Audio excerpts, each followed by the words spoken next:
Hello everyone, welcome to my channel BK Munnalal. आज मैं आपको 10th English poetry poem the ball poem का central idea discuss करने वाला हूँ। डियर स्टूडेंट्स, यदि अभी तक आपने मेरे चैनल को सब्सक्राइब न किया हो तो अवश्य कर लें, जिससे आप मेरे आने वाले हर वीडियो का नोटिफिकेशन प्राप्त कर लें और उसका लाभ उठा लें। आइए शुरू करते हैं। पोइम का सेंट्रल आइडिया पोइम है द बाल पोइम। ये कविता का टाइटल है, ये पोइम का टाइटल है, शीर्षक है, और इसके पोइट हैं John Berryman. Stanza based questions में ये क्वेश्चन आता है, right the title of the poem and name of the poet. आप अच्छे से इसको तैयार कर लें, कविता का नाम और कवि का नाम। देखते हैं central idea of the poem, the ball poem. The ball poem, composed by John Berryman, teaches the sense of loss in life. John Berryman के द्वारा लिखी गई कविता द बाल पोइम जीवन में हानि की समझ, जीवन में नुकसान की समझ की शिक्षा देती है। जीवन में जो हानियां होती हैं उनकी समझ की शिक्षा देती है। ये हानि और लाभ तो जीवन का नियम है। It tells us a story of a little boy who loses his ball. कविता हमें एक छोटे से बच्चे की कहानी बताती है जो अपनी बॉल को खो देता है, जो अपनी गेंद को खो देता है।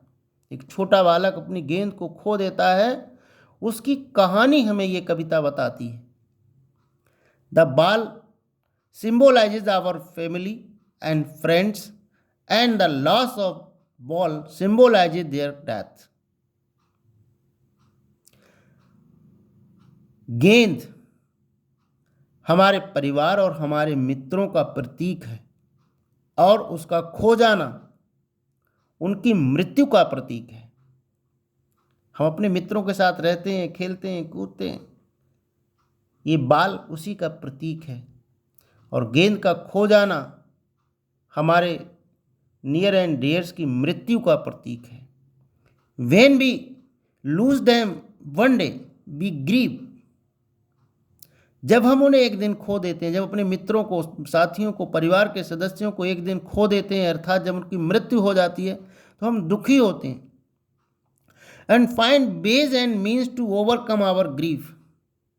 और अपने जीवन में दुख पर विजय पाने की तरीके ढूंढते हैं कि कैसे हम उस दुख से दूर आएंगे, कैसे निकलेंगे उस दुख से।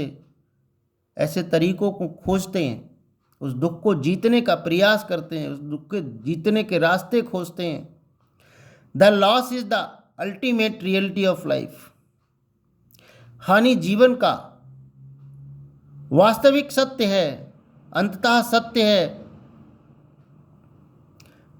किसी न किसी को जीवन में हानि होती ही है और मृत्यु तो जीवन का सनातन सत्य है। ये नुकसान तो सभी को उठाना ही पड़ता है। So we should cherish every moment of life. कवि कहता, इसलिए हमें जीवन के हर पल आनंदित रहना चाहिए, हर पल को आनंद के साथ बिताना चाहिए। डियर स्टूडेंट्स, आशा है वीडियो आपको पसंद आया होगा। पसंद आया हो तो लाइक कीजिए, शेयर कीजिए। वीडियो के अंत में डिस्क्रिप्शन बॉक्स में मैं अन्य इम्पॉर्टेंट पोइम्स के सेंट्रल आइडियाज़ को, उनकी लिंक वहाँ दे दूँगा। वहाँ जाकर आप उनको अच्छे से तैयार कर सकते हैं और उनका लाभ ले सकते हैं। Thanks for watching.